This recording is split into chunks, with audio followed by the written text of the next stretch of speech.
ఎక్కడి దాకా? ఈవలి హద్దు దగ్గర నుంచి ఆవలి హద్దు దాకా వ్యాపించిన ఓడ ఇది. మామూలుగా ఓడైతే మనం ఎక్కాలి, అది సాగాలి, ఒకడు నడపాలి. కానీ వ్యాపించడం అంటే చూడండి, ఈవలి గట్టు నుంచి ఈవలి గట్టు దాకా ఒక బ్రిడ్జి వ్యాపించి ఉంటుంది. దాన్ని ఎవడు నడపక్కర్లే, దానికి ప్రమాదాలు ఉండవు.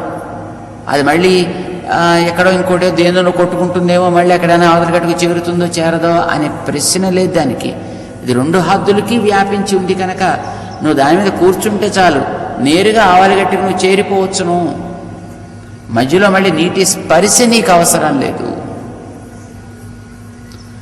అంటే మనవారు ఇంకొక మెట్టు పైకి వెళ్ళారు.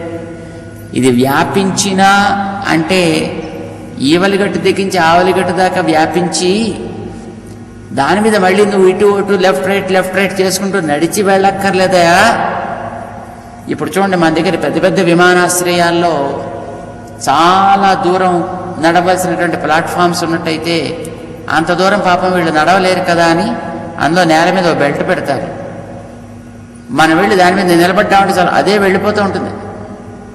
ఎక్కడి దాకా వెళ్ళాలో తీసుకెళ్ళి పాపం అక్కడ డ్రాప్ చేస్తున్నాను, నువ్వు హాయిగా అక్కడ దిగచ్చు అంతే. పాపం నువ్వు కాళ్ళు ఊపాల్సినటువంటి అవసరం కూడా లేదన్నమాట. విష్ణుపోతం అంటే అదే. ఒకసారి నువ్వు ఎక్కి దాంట్లో కూర్చున్నావు అని అంటే ఇక మళ్ళీ అందులో నీకంటూ ఏ శ్రమ పెట్టి నిన్ను ఇబ్బంది పెట్టి ఇది చేస్తేనే నీకు ఇది ఇస్తా, ఇంత చేస్తేనే నీకు ఇస్తా, ఇంతకాలం చేస్తేనే నీకు ఇస్తా అనే ప్రశ్న లేని ఓడ అది విష్ణువు అనే ఓడ. అందుకోసమని విష్ణుపోతం వినా నాణ్యత్ కించిదస్తి పరాయణం, ఇంతకంటే వేరేనది మా ఈ జీవుణ్ణి తరింప చేయటానికి మరొకటి లేనే లేదు సుమా అని మనకి వర్ణిస్తారు. అది లభించిన తర్వాత కూడా ఏమోనండి, నేను ఇంతకాలం ఇదిగో పాపం ఈ కట్టెని పట్టుకుని ఉన్నాను కదా, ఇంతకాలం ఏదో నేను ప్రాణం పోకుండా ఈదుతూ ఉండడానికి నాకు తోడ్పడ్డది కదా, దీన్ని నేను ఎట్లా వదిలిపెట్టేసి నేను వాళ్ళలోకి వస్తాను అని అన్నాడు అనుకోండి. అలాంటి వాడిని చూసి మనం జాలి పడాలి. అంటే దాంతో ఇంకా నువ్వు ఎంతకాలం వెళ్ళాలయ్యా, ఎన్ని నెలలు నువ్వు ఈదితే దీంట్లోంచి మళ్ళీ ఓ గట్టుకి నువ్వు చేరే, ఈ లోపల మళ్ళీ నీకు ఎన్ని ఉపద్రవాలు రావడానికి అవకాశం ఉన్నదో తెలియదు కదా. చక్కగా వాడిని ఆశ్రయించు, గట్టుకు చేరు, ధరిస్తావు, సుఖంగా జీవిస్తావు. ఆ విష్ణువుని మనకి తెలియచెప్పేటువంటి మంత్రమే నారాయణ మహామంత్రం. ఈ మంత్రం చూపించేటటువంటి తత్వం నారాయణుడు. మనకి తిరుమంత్ర వివరణని మనకి తెలియజేస్తూ ఈ తిరుమంత్రం ఎట్లా ఉన్నది, ఇందులో 3 పదాలు ఉన్నాయి. 3 పదాలు 3 అర్థాలను చెబుతాయి. అందులో ఒక్కొక్క పదం మళ్ళీ మనకు ఒక్కొక్క విలక్షణమైనటువంటి స్వరూపాన్ని కలిగి ఉన్నది. మొదటి పదం ఓం అనేటువంటి పదం. భగవంతుడికి చాలా మంత్రాలు ఉన్నాయని చెప్పాను కదా, విష్ణువుకి అనేకమైనటువంటి మంత్రాలు ఉన్నాయి. కానీ ఆ మంత్రాల్లో అతి ఉత్తమమైనది, మనదాకా అందదానికి యోగ్యమైనటువంటి అతి సులభమైనటువంటిది అష్టాక్షరి మహామంత్రం నారాయణ మంత్రం. అందులో ముందర ఓంకారము, తర్వాత నమఃపదం, తర్వాత నారాయణాయ అనేటటువంటి పదం ఇలా ఉంటాయి అనేదే ఏతద్వై నారాయణస్య అష్టాక్షరం పదం. ఇది ఒక పదంగా మనం భావించవచ్చు. ఇందులో మళ్ళీ ఓం విడదీసి, నమః విడదీసి, నారాయణాయ విడదీస్తే ఇవి 3 పదాలుగా మనం భావించవచ్చు. అందులో మళ్ళీ ఓంకారాన్ని మనం తీసుకున్నట్టయితే అందులో ఆ, ఉ, మ అని 3 అక్షరాలు ఉంటాయి. 3 అక్షరాలు మళ్ళీ 3 పదాలుగా మనం భావించవచ్చును. భావించడం అంటే మీ ఇష్టం ఏమిటండి భావించడానికి, అంటే మన ఇష్టం కాదు. ఆ అక్షరాల్లో ఉండేటటువంటి యోగ్యత, దానికి ఉండేటువంటి అర్థాన్ని మనకి శాస్త్రం వివరిస్తోంది. వ్యాకరణ శాస్త్రాన్ని బట్టి మన పెద్దలు, మన పూర్వాచార్యులు దానిని వివరించి మనకి ప్రసాదించారు. అదేమిటో మనం తెలుసుకున్నట్టయితే మనకి ఒక ధైర్యం. అంటే మంత్రాన్ని చదివేటప్పుడు ఏదో ఊరికే డ్రైగాను క్యాసెట్ రిపీట్ చేసినట్టుగా కాకుండా మనం చెప్పేటప్పుడు మన మనసులో ప్రేమ ఊరుతుంది. చిలకకి పలుకులు నేర్పితే ఆ చిలక కూడా తాను ఎంత నేర్చుకున్నదో అంతా సరిగ్గా మాట్లాడుతుంది, కరెక్ట్గా మాట్లాడుతుంది, వినడానికి బాగుంటుంది. కానీ ఆ పలికే పలుకులో ఉండేటటువంటి తాత్పర్యం ఏమిటనేది పెద్ద దానికి ఏం అవసరం ఉండదు, దానికి తెలియదు కూడా. రామా అని పదం నేర్పితే అది రామా రామా రామా అంటుంది. దానికి ఎప్పుడు అందా అని అనిపిస్తే అప్పుడల్లా అది రామా రామా రామా అంటుంది. ఇప్పుడు మీరు రామ అన్నారనుకోండి, మీకు ఆ దశరథుడి కుమారుడు, కౌసల్య నందనుడు, ఏదో సీతాపతి, లోకాన్నంతటినీ రమింపచేసేటటువంటి కళ్యాణ గుణాలు ఇవన్నీ మీకు జ్ఞాపకం వస్తాయి. రామ అనగానే ఆయన చేసిన ఎన్నో పనులు మీకు తెలుస్తాయి. రామ అన్నప్పుడు మనస్సులో ఓ రాముడు, అప్పుడు రామాయణం, ఆ కథ అంతా మీకు జ్ఞాపకం వచ్చేస్తుంది. మీకు మనస్సులో ఒక రకమైనటువంటి సంతోషం, ఒక ధైర్యం ఇలాంటివి కలుగుతాయి ఆ మాట అన్నప్పుడు. మీకు తెలుసును కనుక అదేమిటో. మరి చిలక ఎన్నిసార్లు అన్నా దానికి ఏమైనా తెలుస్తుంది అంతకంటే? దానికి అది ఒక అలవాటైంది కనుక యాంత్రికమైనటువంటి ఒక పలుకుబడే తప్ప అంతకంటే దాంట్లో ఏం పెద్ద విశేషమే ఉండదు దానికి. మరి మనం అలాగే పలికితే ఓ పక్షికిన్ని, ఓ జంతువుకిన్ని, ఒక యంత్రానికిన్ని మనకిన్ని ఏం తేడా ఉంటుంది కనుక మంత్రస్మరణ చేసేటప్పుడు అర్థభావనతోటి చేయట ఉత్తమోత్తమైన పద్ధతి. అందుకే మన వాళ్ళు మంత్రజపానికి ఇన్ని 100 సార్లు చేయవలెను, ఇన్ని 1000 సార్లు చేయవలెను, ఇన్ని లక్షల సార్లు చేయవలెను అనేటటువంటి రూల్ పెట్టలేదు. ప్రేమతోటి మీరు ఎన్నిసార్లు చేస్తే అన్నిసార్లు చేయండి. మనం అనుకున్నాం కదా గతంలో, ఏదైనా ఒక వస్తువు మీద మనకు చాలా ఇష్టమైనప్పుడు ఆ వస్తువు పేరుని ఎన్నెన్నోసార్లు చెప్ప అదండి ఎంత ఎంత బాగుందని నిజంగా నేను చూస్తే నాకు ఎంత సంతోషం. ఎందుకు ఎన్నిసార్లు? ఒకసారి చెప్తే చాలదేమిటి?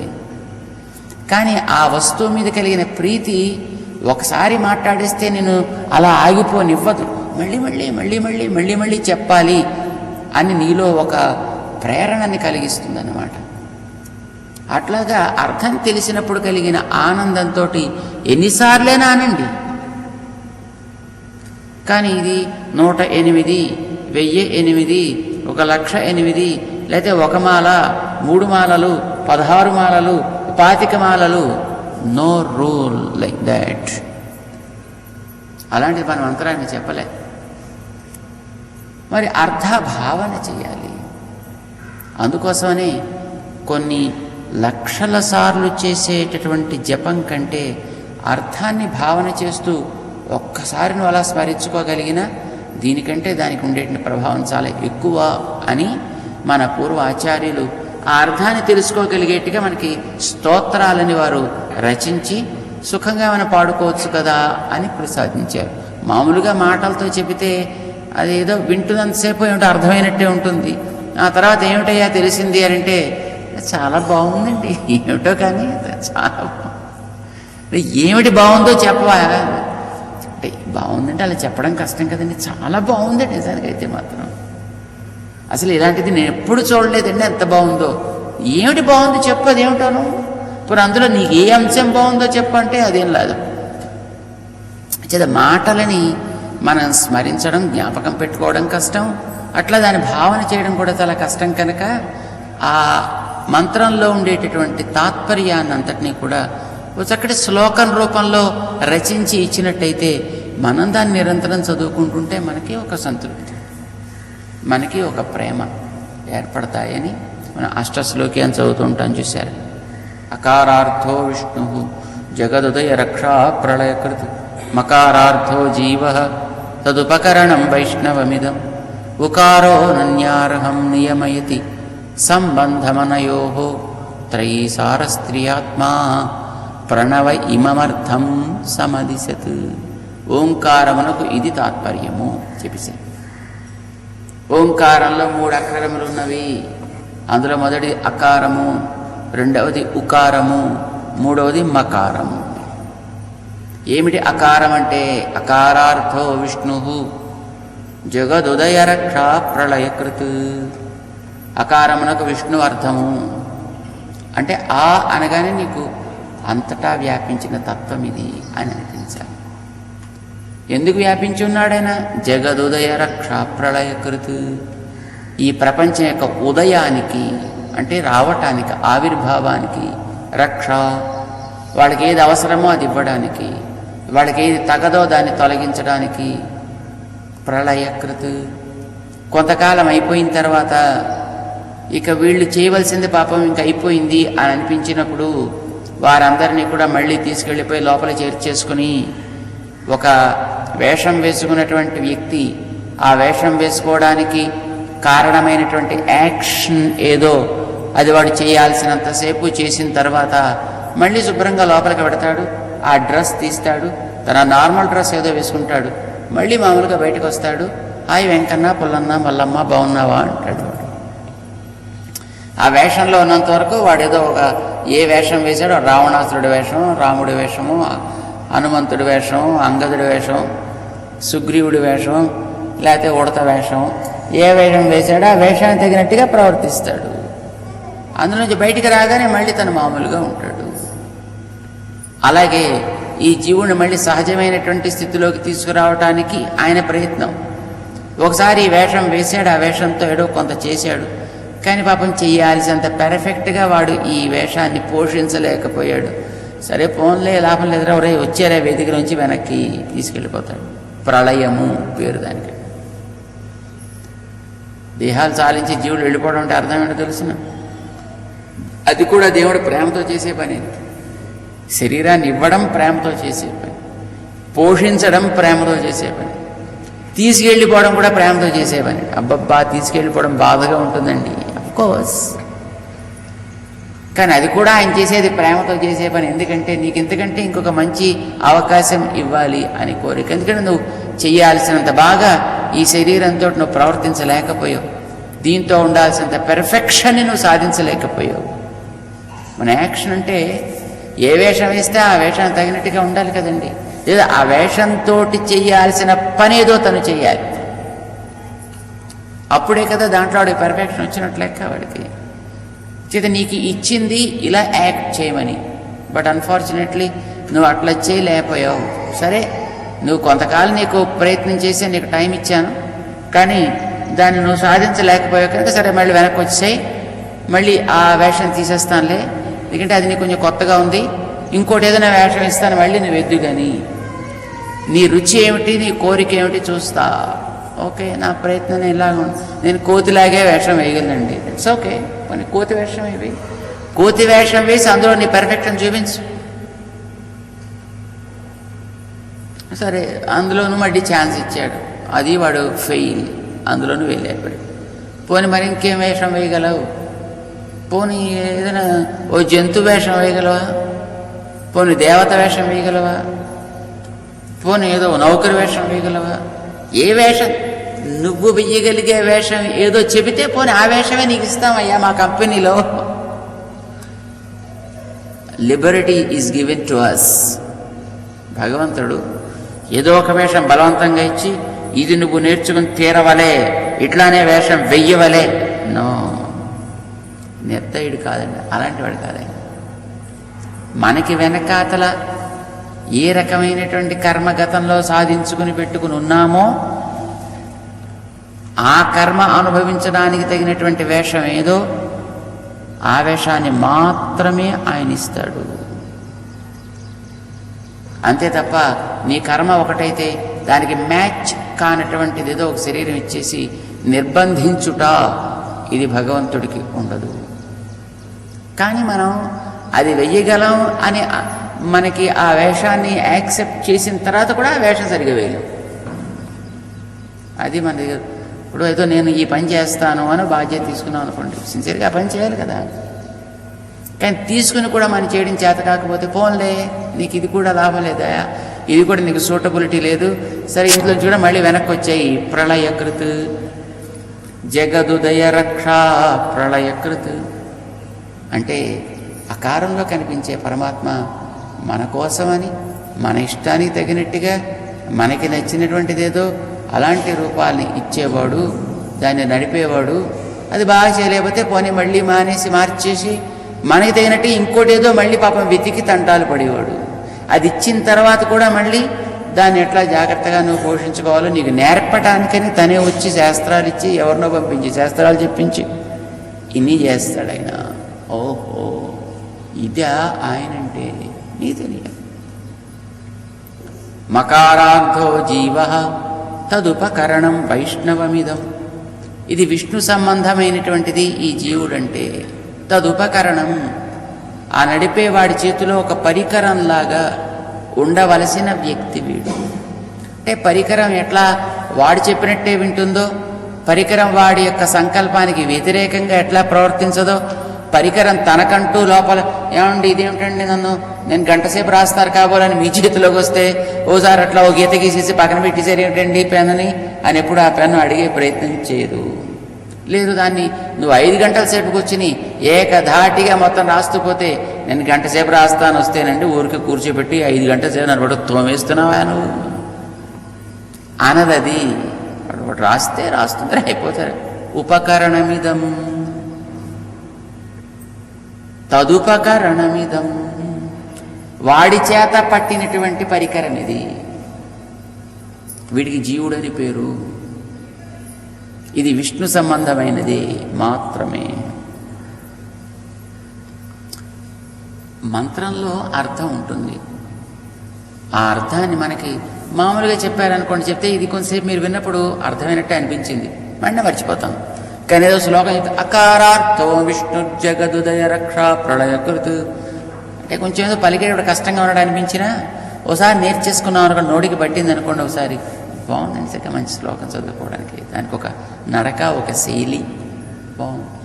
మకారార్థో జీవస్తదుపకరణం వైష్ణవమిదం ఉకారోనన్యార్హం నియమైతి సంబంధమనయో త్రైసారస్త్రియాత్మా ప్రణవ ఇమమర్థం సమదిశత్.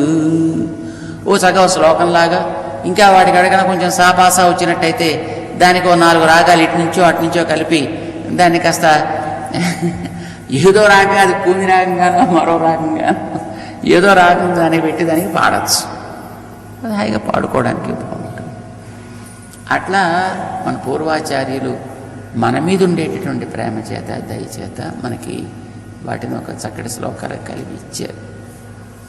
అందుకోసం మనం ఏమిటోనండి అబ్బా ఇవన్నీ ఎందుకండి, మాకు చదవకపోతే ప్రమాదం ఏమిటండి, ఇది చదివితే వచ్చే లాభం ఏమిటండి అంటే అలాగా అడగడం కంటే అది మనకి ఇచ్చిన దాంట్లో వెనకాతలో ఒక పర్పస్ ఉంది కనుక చక్కగా నేర్చుకోవాలి.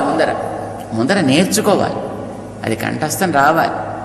వచ్చాకప్పుడు అది అర్థ వివరణం ఏమిటో మనం ప్రయత్నం చేయాలి తప్ప ఏమిటో అర్థం తెలిస్తే అన్నీ నేను చేసేవాడిని, నాకు అర్థం తెలియదు కనుక మా అనేజేనండి అని అనకూడదన్నమాట. అన్నమాట నోటికి వచ్చి. అందుకే మనం చిన్నప్పుడు అన్నీ నేర్పేసేవారండి. ఇదివరకు 5వ ఏడాది వచ్చేటప్పుడు మనకి రావాల్సిన చాలా మటుకు వచ్చేసారు. తర్వాత మిగతా అప్పుడప్పుడప్పుడు కాసిన నేర్పేవాడు. ఇంకా తర్వాత మిగతా వయస్సు అంతా దాని అర్థ విచారం చేస్తూ దాంట్లో ఉండే ఆనందాన్ని అనుభవిస్తూ దాన్ని 10 మందికి పంచుకుంటూ దాంట్లో ఉండేటువంటి విశేషాలని చక్కగా వీడు వెలికి తీస్తూ ఇలాగా జీవితాన్ని గడపడం ఉంటూ ఉండేది. ఎనీవే, తిరుమంత్రాన్ని మనం తెలుసుకునేటప్పుడు అందులో ఎన్ని పదాలున్నాయి? 3 పదాలున్నాయి. ఇది తెలుసుకోండి. 3 పదాల్లో మొదటి పదమేమి? ఓంకారం. ఇప్పుడు ఈ మధ్యకాలంలో కొంతమంది ఓంకారాన్ని కూడా ముందు తీసి చివరి పెడుతున్నారు. కేశవాయ నమః ఓం, నారాయణాయ నమః ఓం, మాధవాయ నమః ఓం, గోవిందాయ నమః ఓం. అంటే ఓం ముందు చెప్పాల్సిన దానికి చెప్పాల్సిన మనకే తెలియదు, కానీ మనకైతే వినేటప్పుడు చివర వింటున్నట్టుగా అనిపిస్తూ ఉంటుంది. మరి అంటే చివరి కొంతకాలం వాళ్ళ దగ్గర నేర్చి కొందరు చూసి నేర్చుకుంటుంటారు చూడండి, వాళ్ళంతా అలాగే తోలాగా ఉంటుంది. నమః ఓం ఓం అంటే చివరికి కూడా ఓం అంటే అది కూడా ఓ రాగం, అది కూడా బాగానే ఉన్నట్టుందని, అది వినడానికి కూడా కొంచెం స్టైలిష్గా కూడా ఉన్నట్టుందని అలా చదివేవాళ్ళు కూడా ఉన్నారు. వెర్రి వేపకాయ అంత చేరితే చాలండి, అంటే వటవృక్షంలా పెరుగుతుంది. మొట్టమొదట ఓంకారమును పలకవలెను. ఓమిత్యగ్రే వ్యాహరేత్, ఓం అని మొదటే పలకవలెను. నమ ఇది పశ్చాత్, తరువాతనే నమః పదము పలకవలెను. నారాయణాయేత్యుపరిష్టాత్, దానిపైన నారాయణాయ అని పలకవలెను. ఏతద్వై నారాయణస్య అష్టాక్షరం పదం. నాకు ఇలా నచ్చుతోందండి, నాకు అట్లా పలికితే బాగున్నట్టు అనిపించట్లేదండి. నువ్వు వీలు లేదు, నువ్వు అట్లానే పలకవ్వలే. దీన్ని పలకాలంటే ఇంతే పలకు, ఇలానే పలుకు. ఇది మనకి ఒక నియమాన్ని చేసి పెట్టారన్నమాట. అసలు ఏదైనా ఒక తత్వాన్ని, భగవంతుడిగా నువ్వు ఉపాసించే ఒక తత్వాన్ని ఎలా ఉండాలి అని అనుకుంటాం. అసలు మన దేవుడు ఎందుకండి? ఆలోచిద్దాం. దేవుడు ఎందుకు అసలు మనం చాలమా? మనకి శక్తి లేదా? మనకి యుక్తి లేదా? మనకేం జ్ఞానం లేదా? ఇవన్నీ మనకే ఉంటుంటే అసలు ఈ దేవుళ్ళు, దెయ్యాలు, ఇయ్యాలు, ఇది ఎందుకండి ఇవన్నీ? అలా తీసి పక్కన పారేక కాదయ్యా, మనంతా సర్వస్వతంత్రం కాం కదా, పరాధీనం కదా, అనుకున్నట్టని చేయలేకపోతున్నాం కదా, అనుకున్నట్టని జరగట్లేదు కదా, అందుకోసం నువ్వు ఒక దేవుణ్ణి తప్పనిసరిగా ఒప్పుకొని తీరవలే. ఒప్పుకొని తీరవలే అంటే ఆ దేవుడు ఎట్లాంటి వాడై ఉంటే మనం ఒప్పుకోవచ్చు దేవుడు అని. ఎవరిని మన దేవుడిని ఒప్పుకోవచ్చు అండి? ఏదైనా కొన్ని క్వాలిఫికేషన్స్ కావాలి కదా. ఒకరిని వంటవాడు అని నువ్వు అపాయింట్ చేయాలి అని అనుకుంటాం. ఎలాంటి వాడిని చూసి వంటవాడికి అపాయింట్ చేస్తామండి? నేను కూడా రెడీ అయ్యానండి వంటకి అని వస్తే, బాబు కమాన్ వంటరా అంటే వాడు గిన్నె పట్టుకోవడం చేత కాదు, గరిటె పట్టుకోవడం చేత కాదు, పొయ్యిలో గిన్నె పెట్టాలో తెలియదు, గిన్నెలో పొయ్యి పెట్టాలో తెలియని వాడికి చూసి నువ్వు చేరా బాబు వంట అని నువ్వు వంట చేయమని ఇస్తావా? లేదు, వచ్చి నీ మీద ఎక్స్పెరిమెంట్లని చేస్తాను అన్నవాడికి నువ్వు వంట చేయమని వంటవాడి పోస్ట్ ఇస్తావా? ఏం చూసిస్తావు? ఏదో సమ్ క్రైటీరియన్ ఏదో ఉండాలి కదండి తీసుకోవాలంటే. అంటే వాడు ఇదివరకే దాంట్లో తగినటువంటి అధ్యయనం చేసి, అభ్యాసం చేసి, ఎంతమంది మీద ప్రయోగాలు చేయాలో అంతమంది మీద చేసేసి, దాంట్లో పంపించాల్సిన వాళ్ళని పంపించి, డాక్టర్స్ చూడండి, ఏమన్నా కనీసం ఓ ఇద్దరు ముగ్గురు నేను పంపించకపోతే వాడు పర్ఫెక్ట్ డాక్టర్ కాడు అని అంటుంటారు. సర్జరీ చేయాలి మొట్టమొదటి కొంతమంది పోతుంటారండి ఫస్ట్ ఆఫ్ ఆల్.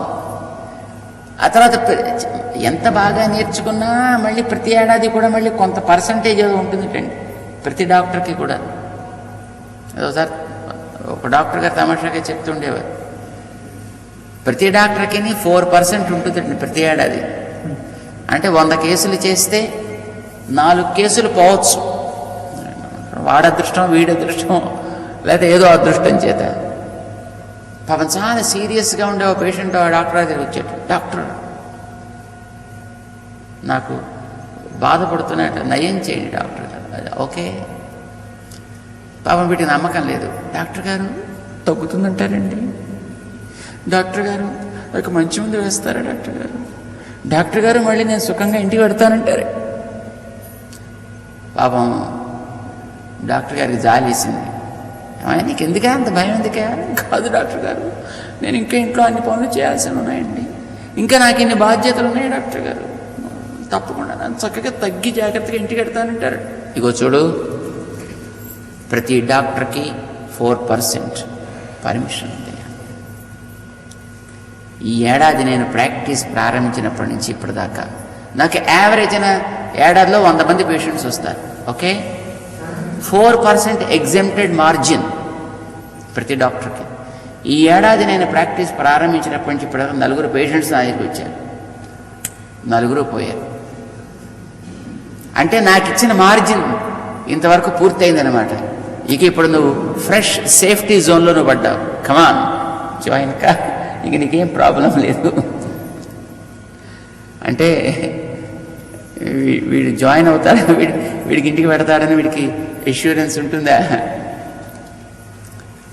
చేయవలసిన ఎక్స్పెరిమెంట్స్ ఏదో ఆయన ఒకసారి ఉప్పు వేసి, ఒకసారి ఉప్పు వేయకుండా, ఒకసారి కారం వేసి, ఒకసారి కారం వేయకుండా, ఒకసారి నీళ్లు పోసేసి, ఒకసారి నీళ్లు పోయకుండా, ఏదేది ఎన్ని రకాలుగా చేయాలో అన్ని రకాలుగా చేసేసి దాంట్లో ఎక్స్పీరియన్స్ సాధించేసి, ఆ తర్వాత వాడికి ఆ కాలేజీలో వీడు మంచి వంటవాడు, ఈజ్ ఎ గుడ్ షెఫ్ అని ఒక సర్టిఫికేట్ ఇస్తే, అలాంటి సర్టిఫికేట్ చూసి అప్పుడు నువ్వు వాడిని వంట చేయడానికి తగ్గట్టుగా పర్మిట్ చేయొచ్చు.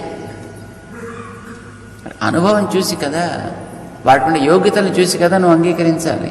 అట్లా ఎవరినైనా ఒకడు నువ్వు పూజించాలి అని అంటే, ఉపాసించాలి అంటే, ఆరాధించాలి అంటే, వాడు పరతత్వము అని నువ్వు విశ్వసించాలి అని అంటే ఏమేమిటి ఉంటే చూసి నువ్వు ఆరాధించాలో చెప్పు. నీ దృష్టి ప్రకారం, సరే మీ అభిప్రాయం ప్రకారం ఏమేమి ఉండాలి? ఏమన్నా మనకేం తెలుసునండి?